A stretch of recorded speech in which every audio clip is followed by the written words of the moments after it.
Okay, everybody, I have been having technical difficulties all morning while trying to put this thing together. Hopefully, this version of the video turns out okay. There may be some more problems, I don't know, but I think I've got it fixed, so here's hoping for the best. But anyway, hope you all are having a good, lovely Sunday afternoon. The first NFL Sunday is today, which is great. I'm actually really excited for it. I'm wearing my lucky Strahan jersey. I know you can't really see the 92 from this vantage point, but yeah, this is my my favorite jersey to wear, even though Strahan hasn't played for the team since Super Bowl 42. But you know, this jersey's brought me good luck, and Strahan was my favorite player back in the day, so it's you know, makes me feel good to wear this. But yeah, best of luck to everybody in whatever NFL team they root for. Unless you're a Cowboys fan, then fuck you. I kid, of course, but. Yeah, so we got NFL Sunday. That's going to be a lot of fun. It's actually going to cause me to miss Backlash because I'm going over to somebody else's house to watch the Sunday night game. So I'm actually not going to see Backlash tonight. Probably not a huge loss unless AJ wins the title, which that's about a 50-50 whether or not he's actually going to win. I hope he does, but Backlash won't be the main focal point of this video, although it will be related to the main focal point of this video. But before I jump into that, I want to cover a bunch of other things, from wrestling to various other things going on in the world right now. Obviously, today is the 15th anniversary of 9/11. Very hard day for Americans all across the country for obvious reasons. I can't believe it's been 15 years. I was in high school. I had just become a junior in high school when that happened, and I remember it like it was yesterday. It's one of those weird things. People say there are those moments where were you on that day when this happened, and 9/11 is definitely one of those days. And considering I was going to school in D.C. at the time, somewhat close to the Pentagon, there was some panic going on in the school, and some people losing it, and some families were affected by it. And it was a very hard day and very hard all around for everybody across the country, quite honestly. And it's one of those things that if you lived through it and you experienced it, it's something that'll never go away. And that's part of the weird thing about how old I'm getting now, where we've got kids growing up that either weren't around for it or were in kindergarten or, you know, were toddlers when it happened. So it's hard to imagine there's an entire generation of kids that are growing up in a post 9/11 world, for better or worse. Some would say worse.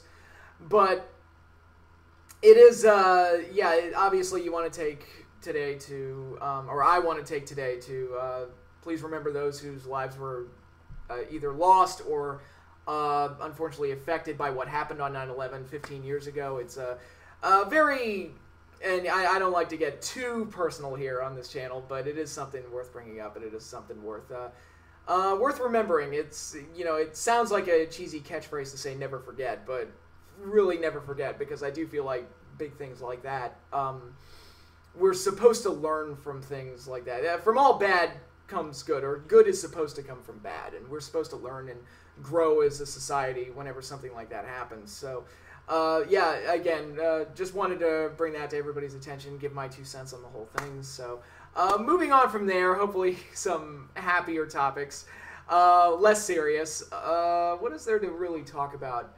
In the world of wrestling, I definitely want to talk about Cruiserweight Classic and Lucha Underground, both of which happened on Wednesday night. Cruiserweight Classic, the Final Four are set. We've got the finale next week. It's going to be great.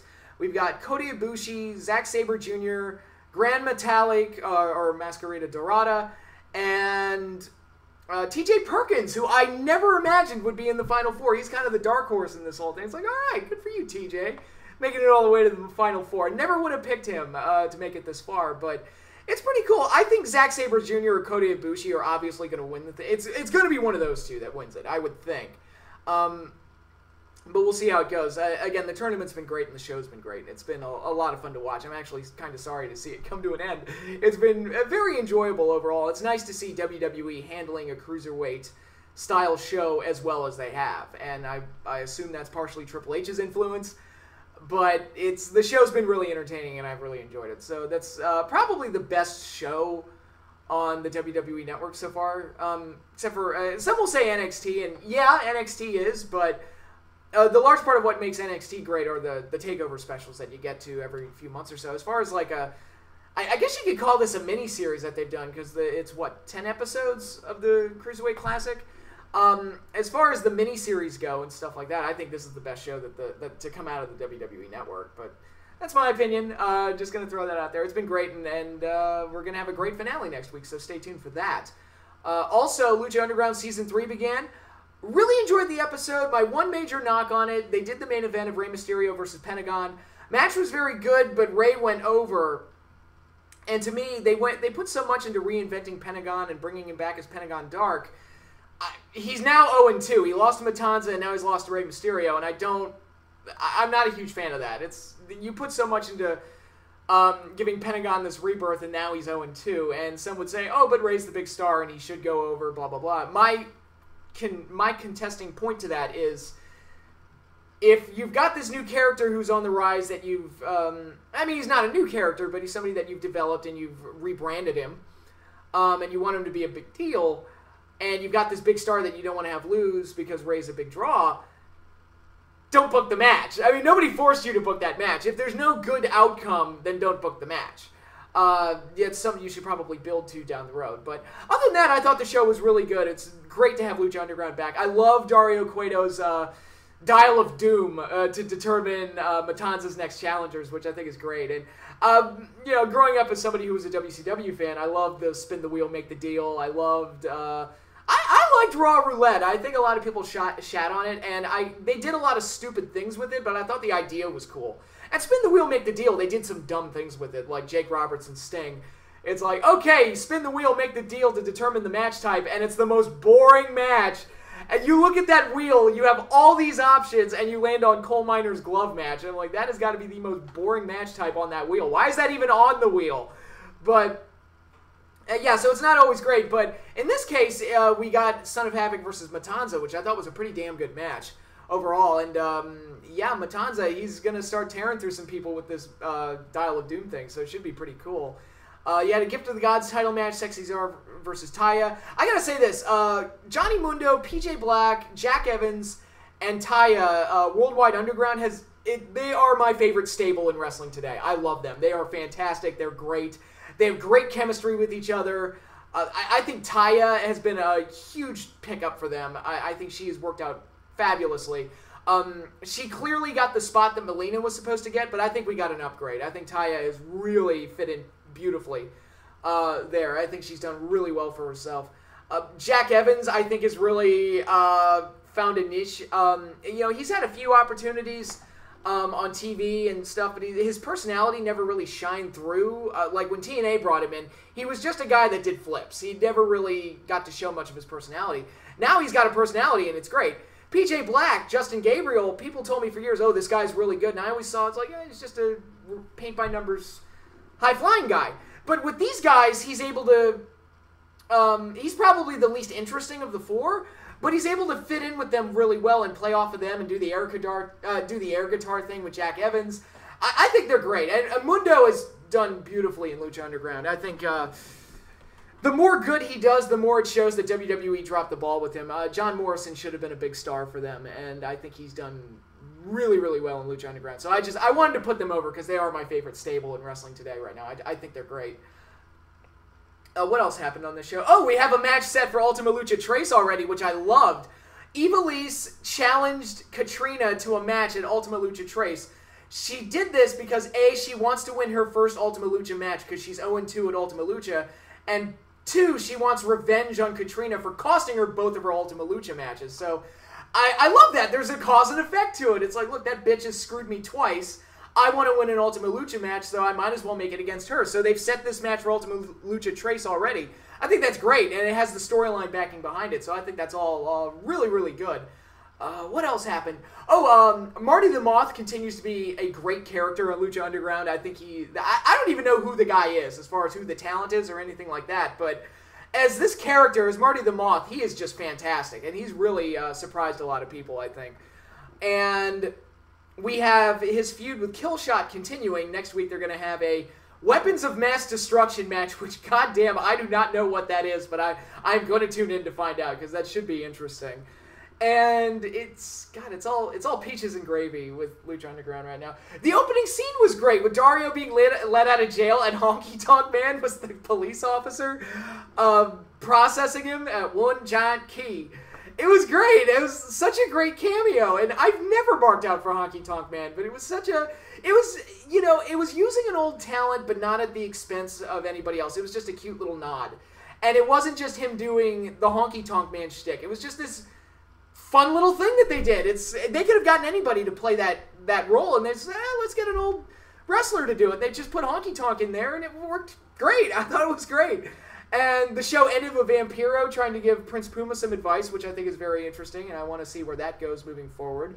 Looks like Puma's going to start targeting Mil Muertes again. We all saw how well that worked for him the last time. But, again, it should be interesting. So, yeah, Lucha Underground Season 3. I'm so happy to have Lucha Underground back, and I can't wait to see what they do moving forward, because I think they set up a lot of great things on this show. And next week we've got Lucha and the Cruiserweight Classic finale, so I'm really happy. It should be great. And the Cruiserweight division on Raw looks like it's going to be really good. They're putting Gargano in there. They're putting Ciampa in there. Mascarita or Grand Metallic, whatever you want to call him. They're putting Jack Gallagher in there, which makes me happy because he really won me over in the tournament. Cedric Alexander's going in there, so it looks like they're getting a good crop of guys to fill the Cruiserweight division. I bet my money that Neville's going to be in there too. So hopefully the Cruiserweight division goes well on Raw, because God knows they need something. Because this week's show, both Raw and SmackDown this week, I thought were really, really boring and really dull. The only thing I kind of liked about Raw this week was Kevin Owens referring to Raw as the Kevin Owens Show, which gave me all these ideas of, man, they should film him walking down the street and just throwing his hat in the air and doing a freeze frame, or him tripping over an ottoman, or him going on the subway, going to his psychiatrist office or whatever, and then going home and saying hi to his wife, Suzanne Flechette. Yeah, whatever you want to do. Like, whatever crazy things you want to do. And they won't do anything like that, but it's just a goofy idea that's popped into my head to do things like that. But other than that, I thought Raw was kind of dull this week. But yeah, in SmackDown, the only thing I really liked about SmackDown was the Uso heel turn, which I thought was really well handled and really well done. And made me want to see American Alpha Usos match moving forward. So I think I covered all the wrestling updates for this week. CM Punk had his first UFC match. Might be his last UFC match because he got beat pretty soundly in the first round. I didn't see it. I just read the results and thought, ooh, that went about as poorly as it could have. It sounded, and I saw some highlights of it too, so it didn't go very well. I wasn't surprised, unfortunately. I mean, CM Punk is a guy that's in his mid to late 30s, trying to take on a whole new discipline, and suffered all those injuries with wrestling, and he's not really built to be an MMA fighter, so I just didn't imagine it would work out well for him, which is, he wanted to try it, and, and it didn't work out for him, but, oh well, I mean, it is what it is. Like I said, I wasn't too surprised when it turned out he didn't do that well, but, yeah, he like I said, he tried it. he tried it. I mean, he deserves props for at least giving it a try. Didn't work out, but them's the breaks, unfortunately. But moving on from there, we have, like I said, we have Backlash tonight, which I won't be watching. I'm going to try and watch it tomorrow night, right before Raw. Hopefully I'll be able to do that. But I'm not going to preview the show so much as I'm going to talk about how WWE has way too many goddamn pay-per-views. And we're right back to that, the brand split. Each show is having their own brand specific shows, and instead of having it in a way where SmackDown gets it 1 month and then Raw maybe gets it the next month, where you get 2 months of build into those pay-per-views instead of just one, now we're getting each one's doing one pay-per-view a month, and to me that's way too much, and it's just oversaturating both brands and really taking away from some of the positives of the brand split, because part of the positive of it is like, all right, I don't get to see everybody twice a week. They at least get spread out, so at least I have to wait a week to see Dean Ambrose or AJ Styles or American Alpha or Kevin Owens or Sami Zayn or Finn Balor. Well, Finn Balor's going to be gone for 6 months, but Seth Rollins, all those guys, at least I have to wait a week to see them again. and the oversaturation doesn't become as apparent under that format. But with more pay-per-views, it's just kind of...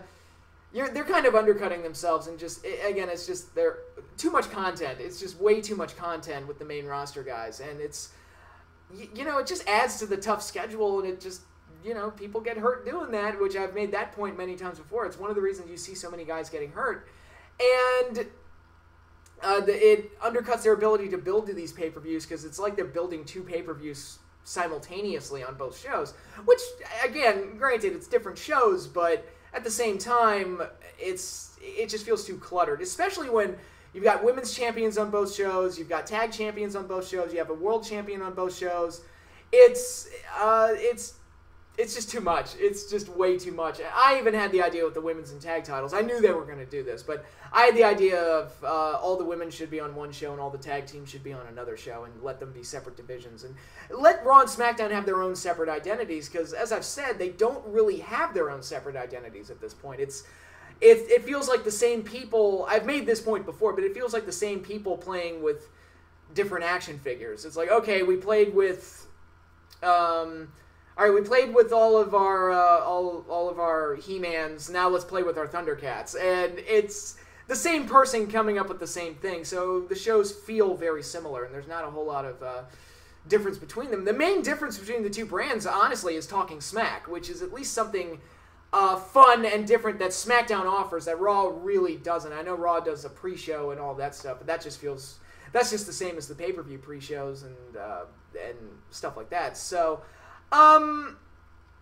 Yeah, I just wish they would cut back on the pay-per-views. It just feels like, you know, one a month is too much, and I've been saying that for years, literally years. Like, ever since they started doing it, back in the In Your House days, it's just one a month is just way too much.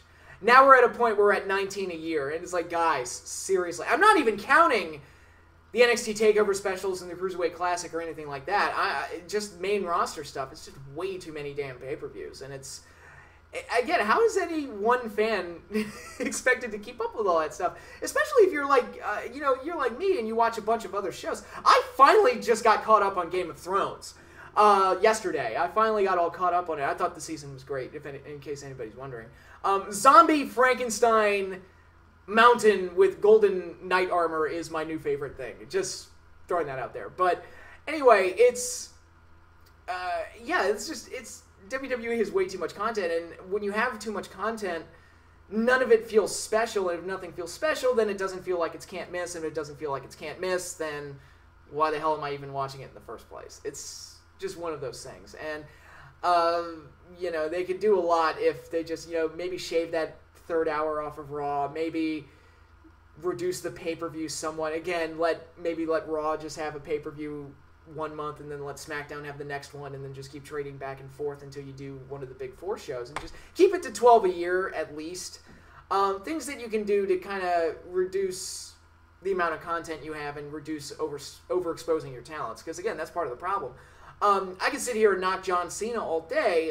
The biggest problem with John is that he was on every show doing the same shtick over and over and over again, to the point that I just got sick of seeing him, and I didn't like seeing him all that much in the first place. So it's, you know, and that's not John's fault. That's because WWE, they'll do that with all their guys. It's not just John. It's just it's very problematic. It's just something that they need to work on, and something that they're not going to work on, quite honestly. They're just going to keep throwing more and more content out there. And that was one of the things that killed WCW. It's just that WWE doesn't have any real opposition to them right now, so they can get away with it. But WCW, I mean, adding a third hour to Nitro, adding Thunder, having a pay-per-view once a month, I mean, they oversaturated the brand. And by the time it was over, it felt like nothing mattered. And that's not the sole problem that WCW went under, but that is one of the contributing factors, is that there was just way too much fucking content. And I just wish WWE wouldn't fall into those same traps and would just reduce their content and let it be more special. Lucha Underground is special because they do everything in seasons, and I only see the show once a week. NXT is special because they only do one weekly show, and the takeover specials are at the most once every other month. At the most. You get about 4 or 5 a year total, and it feels more special. And the Cruiserweight Classic, if they're going to make that an annual thing, it's a 10-week show that they do once a year, and it feels more special. And it's things like that. You don't want you don't want to degrade everything to the point where nothing feels special. And the best way to do that is just shove everything in your face and just have way too much fucking content to do that. But that is all I have for now. I'm going to go enjoy football. My Giants are playing the Cowboys today. I hope to God we get a win. Follow me on Twitter and you'll see. You won't even need to watch the game. Just follow me on Twitter and you'll know exactly how the Giants are doing. Because I'm either going to rant and rave or I'm going to scream and joy. One of the two. I don't know. It'll be fun. But that is all I have for now. Hope you all enjoy Backlash tonight. And I will definitely try to watch it tomorrow before Raw. But that is all I have for you now. Enjoy the rest of your weekend. And peace out, everybody.